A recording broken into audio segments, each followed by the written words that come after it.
আমি এই বেলুনের সাহায্যে আমি কাঁচের গ্লাস তোমার তুলে দেখাবো, এক্সপেরিমেন্ট একটা, হ্যাঁ সায়েন্সের। দেখো হবে কি, হচ্ছে কি আদেও? এসো রিয়া, খুব সুন্দর।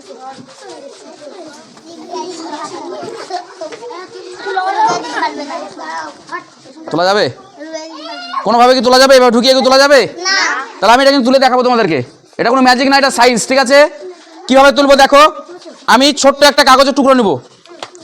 কাগজের টুকরো নেওয়ার পর আমি আগুন জ্বেলে দিলাম। দেখবে এই বেলুনই এই কাচের টুকরোটাকে তুলবে।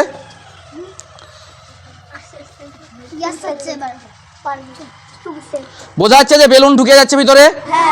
এর কারণটা প্রথমে বলি, তারপর আমি তুলে দেখাচ্ছি, ঠিক আছে?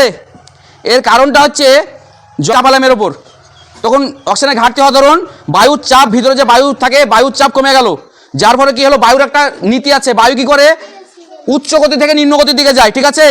যার ফলে কি করছে বায়ু, ঠিক আছে? যার ফলে বেলুনটা ওই গ্লাসের মধ্যে ঢুকতে বাধ্য হলো এবং সেই বেলুনের সাহায্যে আমরা কি করলাম, গ্লাস তুলে ফেললাম। এই গ্লাস নড়েও পড়বে না, গ্লাস পড়ছে। তাহলে এটা একটা সায়েন্স। সবার বোঝা গেল? বাড়ি থেকে সবাই অ্যাপ্লাই করবে, বাড়ি থেকে করে আমাকে ভিডিও পাঠাবে, ঠিক আছে? ঠিক আছে।